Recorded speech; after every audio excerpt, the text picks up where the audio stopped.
ఆంజనేయుడికి తిరుమలతో ఉన్న దైవిక సంబంధం ఏమిటో మీకు తెలుసా? పురాణాల ప్రకారం తిరుమల కొండలు కేవలం విష్ణువుకు మాత్రమే కాదు, ఆంజనేయుడికి అత్యంత పవిత్ర స్థలాలు.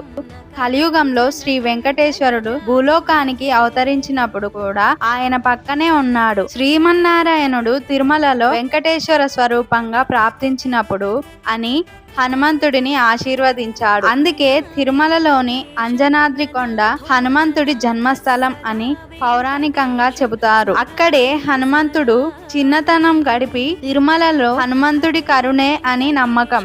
అందుకే గోవింద అని పలికే ముందు జై హనుమాన్ అనే విశ్వాసం ఉంది. ఈ రోజు కూడా భక్తులు ఆంజనేయుడి అనుగ్రహం లేకుండా వెంకటేశ్వర స్వామి దర్శనం పూర్తి కాదని భావిస్తారు. ఈ విషయాన్ని మొదటిసారి విన్నట్లయితే నా ఛానల్ ని సబ్స్క్రైబ్ చేసి లైక్ చేయండి. ఓం శ్రీ వెంకటేశ్వరాయ నమః అని కామెంట్ చేయండి.